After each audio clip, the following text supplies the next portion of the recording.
Hey everyone, welcome. This is our episode 2 recap of The Bachelorette. We're the Spinsters Union, single ladies, just like Rachel Lindsay, the Bachelorette. And we're just going to talk about the show and talk about all things love, dating, and relationships. I'm Camille. That's Juliet. Yeah. Okay. Juliet, would you like to share something with the people? So we had actually started recording before, and I was starting to recap the episode, and it turns out I didn't see the whole episode. I thought I did, but I didn't. So I missed some parts. So Camille's going to do a quick recap for all of us. Exactly. It's like you're watching this too. Yeah. Yes, it's like I'm watching with you. I'm with you. Okay. So that's actually kind of, I feel more like this is, we're people. We're together. You're my people. You didn't see the episode. I saw some of it. We'll be sharing this experience together. So hit it. Okay, so first group date, and it's a husband material challenge, co-starring Ashton Kutcher and Mila Kunis, who apparently are fans of the show. Yes. So, and also liked Ashton Kutcher because he was giving a lot of side eye to Waboom. And Ashton Kutcher of pranked. If Ashton Kutcher, who has done some crazy, stupid stuff, is giving you. Yeah, he was like, "Why do you make this noise? Why do you what's happening?" Yeah, but yeah. So at the beginning, Rachel was like, "So look, this is wife material, so I'm looking for husband material." And so they had this challenge where it was like they had to, vacuum, and then they had to get all of this hair out of the drain, and then there was this dirty dishes, and they had to reach in and find the ring, all while having a baby. That's what it started with, strapping a baby to the front of them, and the baby Bjorn changing the diaper. So, lots of worthy men fell during the course of the race. Exactly, which does happen in real life as well. Actually, this is like actually a great challenge because let's be honest, people, men still to this day are not really sharing equally in the housework. So yeah, and today's woman wants that. Women are out there working, they're taking care of the kids. So your excuse for I'm working is not really resonating with today's woman. Everybody works in this house, and that means in the house as well. So I like that. I like that a lot. It's very true. Yes. Yeah. And one guy, I'm not gonna remember his name, but he was so the best way. He was telling Rachel later. Now I'm skipping ahead. Sorry, people. But he was like, "This is the best way you wipe a baby, and people over wipe babies." I didn't know there was such an issue out there in the world. This is a cry babies. This was an epidemic. This is a real problem. We need to be addressing this country. Over wiping babies. Over wiping babies. Don't let a nonprofit for it very soon. Right, exactly. So, but it was good, okay? But then it was the end of the race, right? Kenny was in there, clearly had the edge because he has a kid, right? Right, so, yes, he does. And he said, he was like, I had to sort of, reach back because she's 10, so, he hasn't diapered her in a very long time. But he was like, things were coming back to me.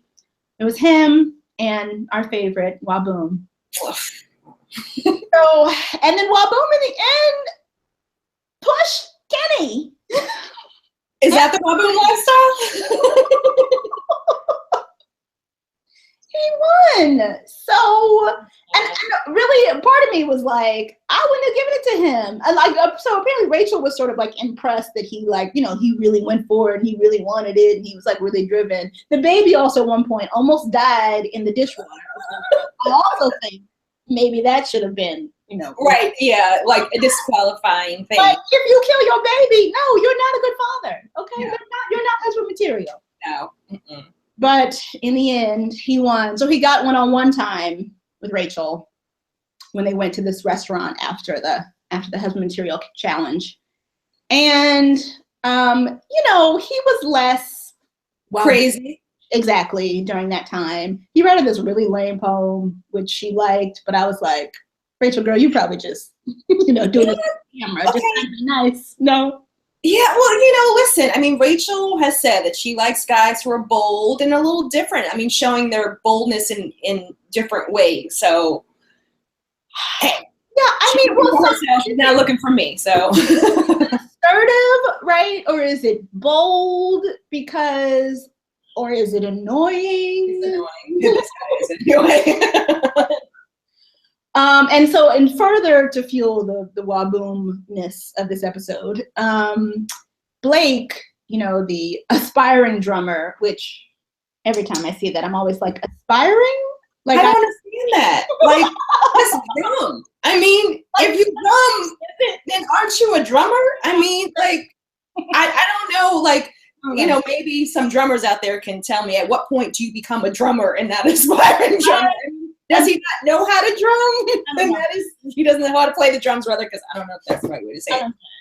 I mean, I get what he's probably saying. He doesn't really make money. Oh, that's the other thing that during before the husband material challenge, Mila Kunis was like, "Who has health care here?" and you know, like most of them raised their hand, and then one guy was like, "Are we setting the?" You know, I think Iggy said, "Are we setting the bar kind of low?" And she was like, "Have you seen The Bachelor before?" Like. Right. I mean, do you get health care as a professional tickle monster? Is there a tickle monster like association that you can get health care through? I mean, these are open questions. I mean, you know, like the benefits. Yeah. So yeah, that's a legit question. So basically, you know, Blake is like clearly headed out for Waboom. Like, you know, yes. I mean, no one really likes him.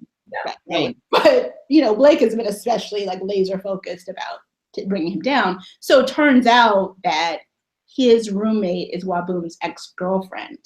And so, but it seems like they both have like, you know, I guess in the aspiring drummer thing, that they've both been like trying to, you know, move their careers forward. Right. So, but he does feel like, you know, he knows for a fact, he's saying that like, he feels that Waboom is not there for her and is there to just be on television. So that happened there. And he did tell that to Rachel too. And I think, you know, she heard it, but I think she's probably also just kind of like, okay, you know, that's fine, but still gonna make it. That's I mean, although like you could come for wanting to get famous and then get there and actually really like the person and there'd be something else. So yeah, maybe she's leaving room for that to happen and her interaction with him. I mean, because clearly they edit out a lot in these episodes. So there's whole interactions. I mean, I read something that there was this one season, which I didn't see, another season, where they edited just to make it seem like this woman only spoke Russian. And she, in the episode and in the night, she spoke English, but they made it seem like she was the whole time. So, you know, there was obviously a certain point of view that the producers want to push, you know, and it's TV. It's like sort of reality, not, you know, it's reality TV. It's not actually reality. What? That's coming out. I know, and there's no Santa Claus either. Okay, just like let's just everything, no Easter Bunny, nothing. let's just break all the myths today. So yeah, so Waboom could be, which I could completely forget his name, but you know, whatever. He's his real name. He's branding himself as Waboom, so I'll go along with the branding. Yeah, maybe he has some core of normalness there.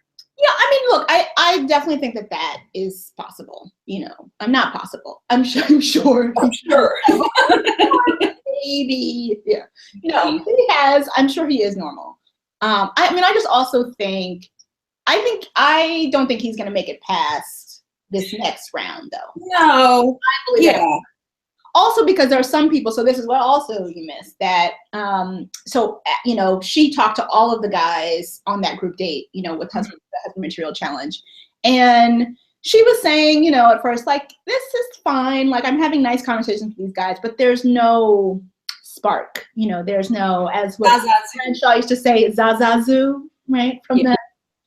So I think, she wanted like something more. And then she talked to Dean, our Black never go back friend. I must say, like, just if you go back and watch this part of the episode, fully redeemed himself for me. Like, now I'm actually kind of rooting for Dean. They clearly have a good connection. They both made each other laugh. He had his hand on like her thigh, and at first he didn't go in for a kiss, and he was saying in the interview like, oh, maybe I should have gone in for the kiss. And then he walked her, like out at the end to her car, and then gave her a kiss there, and it was a nice kiss. I mean, we talked about that Colombian and how maybe too much tongue. That was just like, yeah, that was Dean like nailed it. Like, it was like soft and nice and sensual, like not too far. It was like perfect primo kissing. Yes. So yes. I also enjoyed it as well, and it was clear. I think Dean's a front runner in my mind. Right. Yeah, there's clear connection there, chemistry. Yeah, which is very important. Yeah, exactly. Yeah. So she also talked to Kenny, after that date, and obviously he almost came very close to winning. Right. And so he was talking about his daughter, which was really sweet, and she was saying, that his eyes definitely light up when he talks about her, and that Rachel could imagine, that when he loves and cares for someone, that his eyes would light up in the same way about like talking about her. Yeah. So that was such a great relationship. In the first episode, when they had the whole montage of he and his daughter, I just thought that was so nice. I mean, that's from the get-go. I liked him because of his relationship with his daughter. Right. I mean, I think one thing, and Dee Dee said this last week, that, like, is that what she's up for? And I think in some ways it's going to be less that than, the same thing of the spark. Like, I think Kenny seems like a really good guy. I think the next step is going to be like, but can we find this thing, like that, right. That thing you can't quantify, that chemistry right. You have with somebody. And you can't predict. Exactly. No, absolutely. So you're right. I mean, so the thing for me about Lucas is that I don't see her having that spark with him, Right. So I would even be like, okay, well, fine. He seems crazy, but clearly there's like something here. I don't see that. So I'm like, I'm not going to make a bet, people, but next week recap, like, if she hasn't gotten rid of Lucas, I don't know, I'll make myself a mimosa. So, right. Well, so it's basically you win anyway. Winning either way. Yeah. I will drink an alcoholic beverage. I will do it. I will do it. Actually, I don't know why we're not doing that anyway. I mean, I don't care what time it is. Why don't we have cocktails? Okay, so next week. Yes. No matter what, we're going to have a cocktail. Right, exactly. I have to remember to go grocery shopping. Yeah. I don't know if wine is really... Oh, I do have a great rosé that could be fabulous during the daytime. Rosé all day. Yeah, rosé all day, all day, all day. It's unofficial start. Yeah. Okay, but back to Bachelorette. Sorry, people. And we're getting... okay, so... I think that... Okay, and then... See, but now I'm like, was the Peter one-on-one date... you didn't see that either. Peter has a gap and went to a dog spa in Palm Springs. Right. No. Right. Okay. You're like, right. No, I did not see that. You are so right. No. And I seriously feel like they started the episode early. Okay. So I don't know if we said this. So each three of us, Dee Dee is in New York, Camille's in Chicago, and I'm on the West Coast, which is why we do it the next day. And actually we're doing the day after the day. Because it's the episode comes on so much later than their time zones that we'd be doing in the middle of the night, and that's just not happening. Yeah. So I don't know how it happened. Continue. So that was the next. So it was a group date, and then it was a one-on-one date with Peter, and then so they go to the private plane, and she's like, so there's someone else who's going to come with us. And I hope you don't mind, it's like one of my dearest friends, and he just got injured. And out comes her dog, Copper, with a cast on his leg. They still never explain what happened to him, but he was pretty adorable. Like,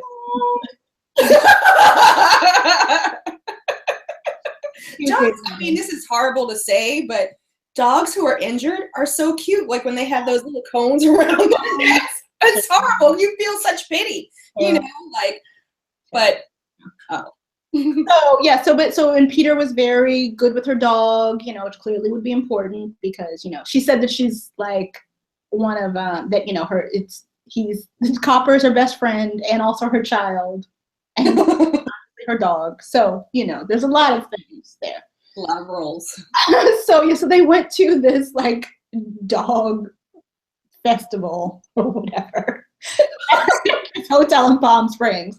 So there was like a dog spa part and like a dog pool and yes thing. It was cute. And so then they had this they had dinner, you know, one-on-one. And it was they had this really lovely conversation, and she told him, you know, that she just felt something for him immediately, you know, from when she first met him, and that she knew that she wanted her first one-on-one to be with him. And so they had a really interesting conversation because they were talking about, I guess Peter had gotten out of like a hard relationship and he went to a relationship therapist. Oh, And she's, you know, he said, I realized that there were things I wasn't doing right. You know, like there were some patterns and, you know, things that weren't working and that I needed to do something to figure out how to do them better. And so when he said that, Rachel was like, get out, like, shut up, you know, like that's because that's what she did too after this, you know, heartbreak, that she went to see a therapist because she said, yeah, I realized also that there were, you know, behaviors and, you know, ideas and things, you know, that I had that weren't working for me and that weren't helping me to find the right person. So I thought that was really great. And I loved, you know, that they would talk about that on The Bachelorette too, you know? Yeah, no, that's awesome. Yeah, and something also that I like, I love that people are becoming more open about talking about going to therapy. Yes. And that how it helped them and realizing I've come to the edge of all I can do and trying to become a better person and I need some outside help. I think that's so awesome. And particularly I would say in the Black community, you know, for that to happen, because we often don't go to therapy and see a stigma around it. So I think that's so awesome. And particularly also men don't go to therapy as often as women do. So for Peter to say that, that's huge. You know, definitely. You know, his emotional development and really being, I mean, that is really about, that's husband material right there. Yes, I totally agree.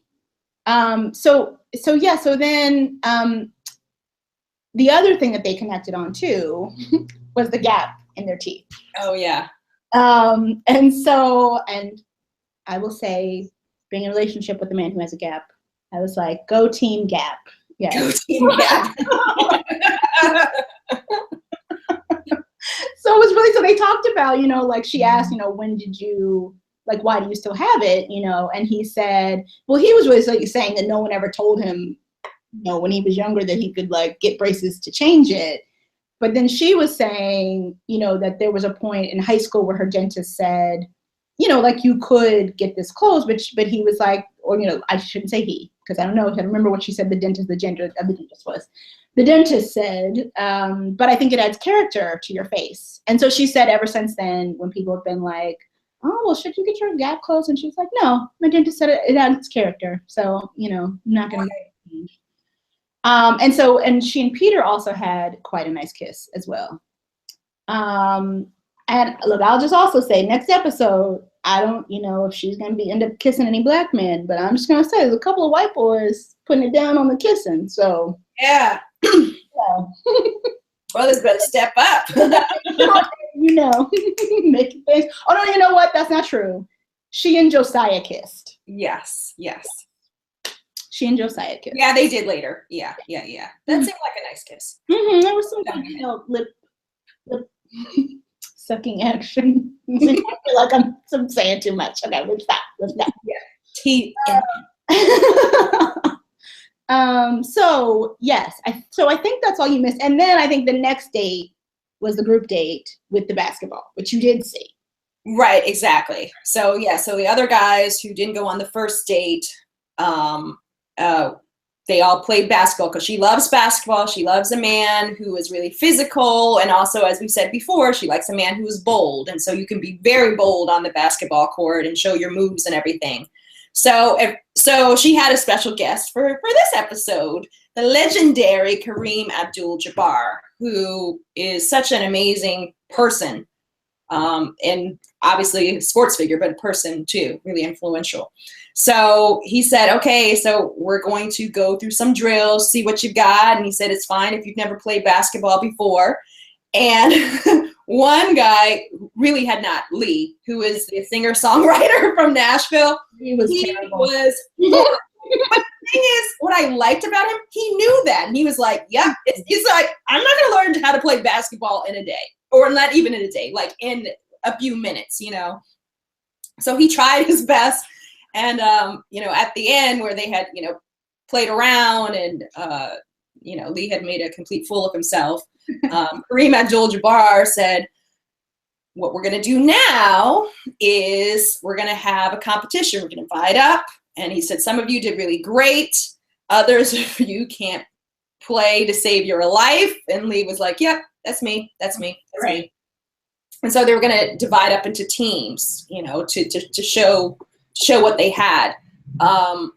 When they were warming up, there were some interesting moments. So DeMario really showed that he really knows how to play basketball. And also he's cocky. So he was, you know. We'll get to all that in a minute. Right, exactly. So he was showing out during the warm up and even dunked on Rachel. And she was like, what? You really dunking on me? But you know, how would you feel about that? I mean, she was even like, I don't know, like when she had that one-on-one with Kareem, you know, Abdul-Jabbar was sort of like, I don't know how to feel about that. Like clearly he's aggressive, right? Assertive, whatever, both, you know. And that's attractive, but like, is that too much? Right. Yeah, I thought it was a little much, you know, but I don't know. I think also because of the way she's kind of said, I mean, and has let all of them know that she really likes a guy who is, you know, very assertive, bold, whatever. Right. That maybe he felt comfortable doing that and thinking that, you know, she wouldn't mind, you know, and would be kind of like, 'cause, I mean, yeah, she was kind of like, I don't know how I feel about it, but she wasn't outright, that sucked, you know, or, you know, he's a jerk. But later, though. But later, he showed his butt later. So, yeah, so what happened later, Julie? So, yeah, so they go, you know, these group of guys go to, and there were some other people who really showed that they had some skills. Eric also. Another guy who, yeah, really had some skills. So they divide up into teams and play a really aggressive game. And DeMario was, you know, on one team. Lee, the guy who couldn't play basketball at all, was on another team. Surprise, surprise, it was Lee's team that won. Now, I don't know if he had anything to do with that. I think he more just stayed out of the way and didn't you know, make any major mistakes, you know. But it just goes to show you sometimes you don't know. Like DeMario's team, you know, they didn't win, and he had all it was showboating earlier, and you know, didn't make that happen. Sorry, people. Is that this your live? This is live TV. This is happening live. This is what happens. Okay, people call you in the middle of another call. Sometimes it happens. Sometimes it happens. Okay, but then what happened at the end of the episode, Julie? So after the game was over, a lot of people came up to Rachel and were saying, "I'm so glad you're the Bachelorette. I love you. You know, I can't wait." And you know, she was getting a lot of love. And so this one young woman came up to her and said, "Hey, you know, can I talk to you?" And Rachel was just so down to earth and welcoming. Said, "Oh yeah, sure." Dun, dun, dun. So this woman's name is Lexi, and she introduced herself. And she said, I have something to tell you. And she's like, Rachel was like, okay, what's going on? Yeah, DeMario, yeah, we've been dating, and I was with him, like, I forget, was it a week or, it was soon before he left to go tape The Bachelor. Right, and like stop returning her calls or whatever. Like, right. What happened to him? Oh, he's on TV. Right, and that's how she found out. Like, wait, what? Yeah, so imagine you're dating someone, and now, okay, like, she did, which came out later, things were not peachy keen with them, and there's, go ahead. Well, I was just, so my thing about this is, okay, so, right, so when she brings DeMario out, right, and I love that they, like, she goes in there and the guys are like, hey, so she sort of smiles, clearly just trying to be like, hello, DeMario, can I speak to you? And they're like, oh man, he's getting a rose, no. Not getting a rose. But my thing about all of this, and I don't want to jump ahead, but like, so is he comes out and he's like, whoa, who is this? No, wait a minute. And then he tries to explain himself out of it later, and that's when she was like, you're not making any sense. Like, oh, well, I did know her a couple of times. Okay, well, no, we did have sexual intercourse before. Well, yes, I guess I do have your keys. Oh, wait, I mailed them to you. Like, it was just like clearly you're lying. Right. You can't put together a story, like a sentence that makes sense. Right. Yeah, because he first, yeah. So that's my big thing about it. It's in some ways it's not, I think, they all said in the locker room that when they, fill out their application, they're supposed to say, oh, I haven't dated anybody for however long before I go on the show. So clearly he had lied about that regardless. But like, let's say you've had an on again, off again thing with somebody. It isn't that serious. Maybe she does think it's more serious. I could even buy all of that. Yes. But the way that he was like, well, I don't even know who this is. Oh, come on, man. Right. Yeah, like you think that she's not going to find out that you, like, yeah, completely denying that this woman was, the first wrong step. And then confidence is blown from there. If he had said, oh, wow. And yeah, because I agree. If you've dated someone on and off, and maybe you get together a little bit before you go on the show, stuff happens, and people usually go back to their exes, right? Right. So maybe in his mind, which I do think in his mind, he thought it was over, but he was not acting that way. He was not being genuine with this woman, Lexi. And the way he was saying to Rachel, like, she's crazy. She thinks, something that's not what's going on. And it's, her fault. And that's why I had to leave. I had to leave her. And then Lexi pulls out her phone. Oh, really? And shows text saying, I'll change and I'll be better. Well, that's not saying that it's her fault. You are taking responsibility, at least in this text, that you have done something that has corrupted the relationship. You're trying to make something happen. Because if you weren't trying to make anything happen, you said, hey, girl, it's over. Bye. I'm about to be on the show. And it was fun. But it's over. Right. Right. So Rachel was, I think, willing to give him the benefit of the doubt. That's why she brought him out. So he could respond, because first of all, you don't know this woman. And Lexi was not being the best advocate for herself. She was getting really upset and kind of, it wasn't clear what her story was, honestly, at some extent. So you needed to have DeMario come out and present his side of the story. But at first acting like you don't know her, and then changing the story within seconds of what's really going on, and then Lexi showing proof, text message proof, that what you're saying is not matching up. And, it was still unclear what really was happening, but I think Rachel was kind of like, this is messy, and that's enough for me. And then also you just lied. You lied and said you didn't know her. So, Exactly. How am I supposed to believe anything else you're saying here? Right. And part of what she said was like, you're not making sense. So I don't, I can, that she could admit, like, I don't exactly know what the story is, but I know that something happened here, Right. Which at the bare minimum means if you haven't disengaged from this relationship, you're not ready for a new relationship. Bare minimum. Absolutely. Doesn't matter if you lie, whatever. You're not ready. And she's ready for something significant.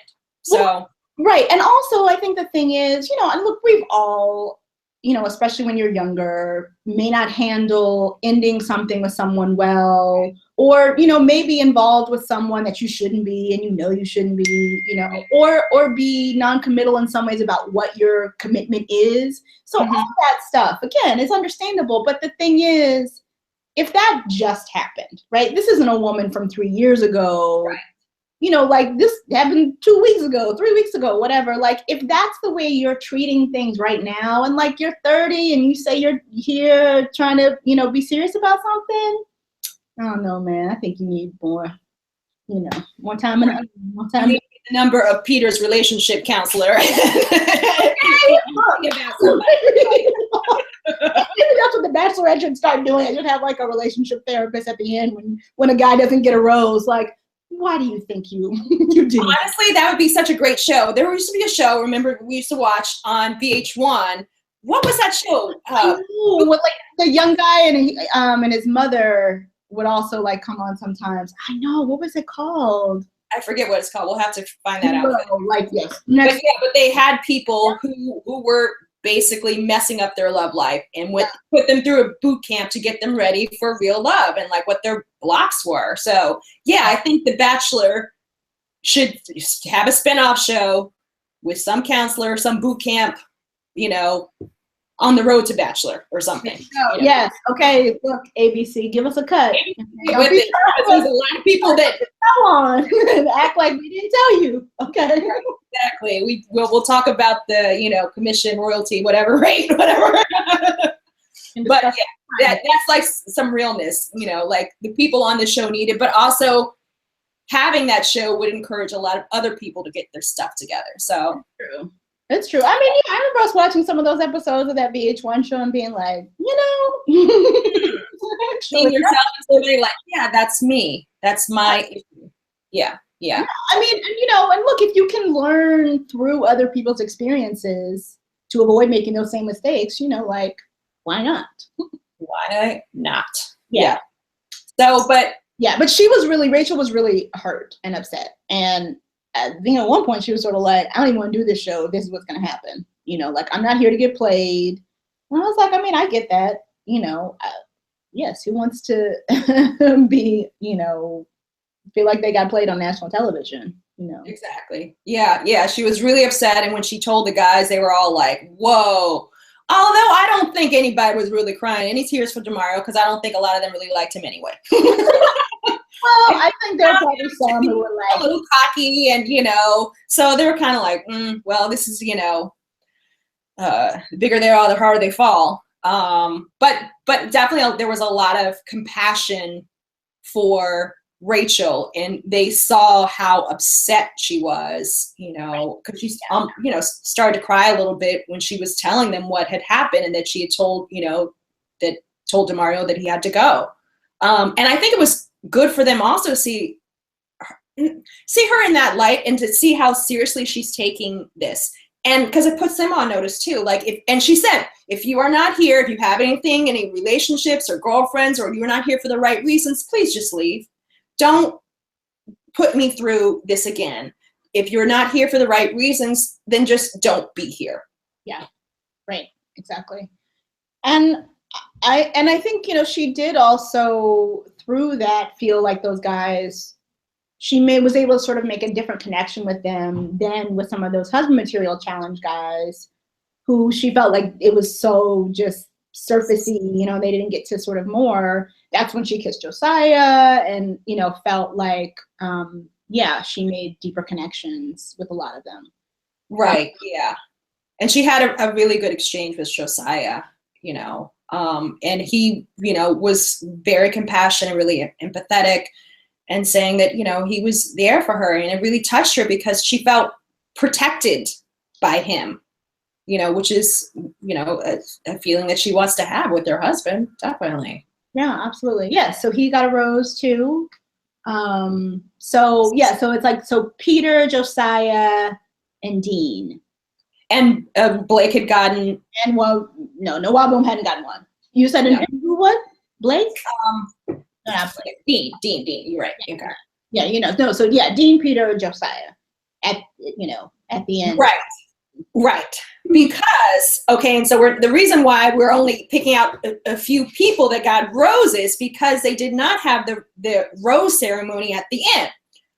Why, you ask? Well, there was someone who wanted to talk to Rachel. So DeMario comes to the Bachelor mansion and is out at the gate. And so one of the security guards comes and says, to Chris Harrison, the host of The Bachelor and The Bachelorette, DeMario is outside and wants to speak to Rachel. So Chris Harrison tells Rachel, and he says, the choice is yours. If you want to talk to him, if you don't, we will abide by whatever you want.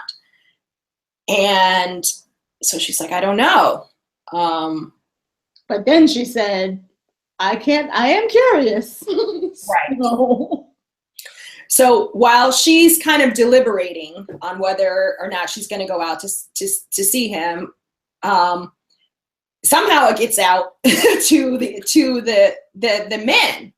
Because I think so. Lee and I feel like one other person overheard, like first saw Chris Harrison and was like, "What is he doing here? It's too early for him." Oh, right. Because they were like, "It's too soon for this," right? And then I think heard him saying to her, because she was outside or whatever, and so and then went back to the men to say DeMario's here. Right. So they're busy getting their pitchforks and everything. A Bachelorette beatdown? Like what? Right, exactly. They're like, oh yeah, we're gonna see what he has to say. Like, let's go take care of this guy. What? Okay. So the episode ends on a cliffhanger because the men are walking towards the gate. You see DeMario kind of pacing outside the gate. To be continued. To be continued. Are they going to end? Well, I won't tell you about the spoilers that they had at the end of the episode. We'll just wait for the actual episode to be aired. Okay. Yes. But it doesn't look good for DeMario. Yeah. I would not believe that she would I just don't even know what you could really say. Right. Well, she's message, which is also a note, people. If you're trying to do dirty these days, okay, somebody probably got a picture or a text or your Instagram post or whatever it is that you did. So you can't know. I don't think she's gonna let him back in. Yeah. Well, first he'd have to really completely come clean. He would have to admit, I lied. And then why did you lie? And what's going on? Yeah. I definitely think she is going to want to hear what he has to say because she's curious because it was the way the conversation went with her and Lexi, which is DeMario's ex. It was unclear what really happened. So I'm sure she wants to know what really happens and also probably should, want to get an apology from him. But I would be surprised if she lets him back in because it's kind of like, girl, you got so many other guys here and this guy has already messed with your trust from the beginning. Do you like him that much? I don't think, she did, express interest in him. And he's a good looking guy and but I definitely think that she would place a premium on being able to, trust that someone is telling you the truth, which, who really wants to be lied to, Right. Not me. I don't, and it definitely, and you're right. He would have to basically say like he's lying, but it didn't seem like that was the angle he was taking because he was like, I came back because my character was getting assassinated. It's like, well, okay, well then you're still saying that you're the victim here, right? That doesn't seem like a winning line. So. Right, exactly, and it didn't seem like he was necessarily going to take responsibility for his part of it. Listen, we don't know how much of what Lexi was saying is true, but something was going on, and you were not being upfront about it. And the bare minimum, you lied that you you lied when you said you didn't know her. So, I mean, that is the thing that we'll still say in my mind. Like, who is this? Yeah, and he was, okay, you shouldn't lie. But if you're going to lie, you need to be good at it. And he didn't seem like he was good at lying, okay? Like, really, like, that's where you went? You were like, just, like, stand there and still. You won't even know you're here. Right, exactly. No. Yeah. So the one last thing that I was going to say about, so she had a little one-on-one time with Eric, and she said that her love language was quality time and physical touch. And I was like, one time for them both. Quality time, physical touch. Both quality time, physical touch. Which, by the way, that book is magic. I mean, whether you're in a relationship or not, we actually read it when we were single. And I don't even think either one of us was even casually dating at the time. But it's a great book to read, just even for your friendships, your relationships with your family. Yeah. Yes. So, yes, the takeaway from this Bachelorette episode was get you some help if you right, exactly. Whether that's a book or a counselor. Read love languages, get a relationship therapist. There's help out there for you. There's help out there for all single people. I know. So it's like, well, you know, dear sad, lonely single people, there's salvation out there for you. No, there's goodness. There's like power in handling your stuff. Absolutely. Because the whole thing with DeMario, if he had handled his stuff before he got in, he wouldn't have lost the opportunity. He wouldn't have lost face rather.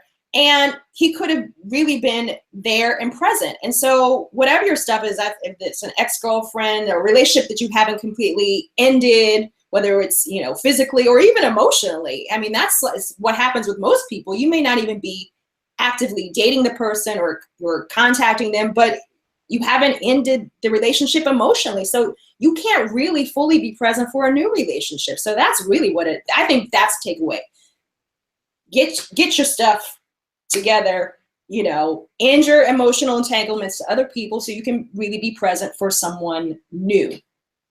And yourself. Well, and look, and I think, you know, obviously this whole thing with DeMario was not a part of the husband material challenge, but, you know, whether it's a husband or a partner or, you know, a relationship, you do also want someone who can communicate with you. Right. And clearly, beyond the fact that DeMario lied, you know, even in that relationship with Lexi, even if it's not exactly what it seems, there is definitely something he did not communicate to her. Right. And that's a problem too. If you're trying to figure out about, you know, being with someone long term, like, can you tell me, you know, what's going on with you? Like, can we have an honest exchange that we can be able to, you know, grow and build together? And I mean, DeMario in a lot of ways showed that he couldn't do that. Right. So, yeah. So, yes. Are you ready? That's what this episode, husband material. Right. Husband, wife material. Are you really in a place to be that? You know, you may have all these qualities, but maybe you're not emotionally ready. Indeed. To be a husband or wife. Yeah. Yeah. All right. You got anything else? That's all I got. All right. That's all I got. So we'll meet you back here next week with drinks this time. Yes. And, you know, have a good week. Hope you enjoyed it. Subscribe, like, share. All right. So long. Bye-bye.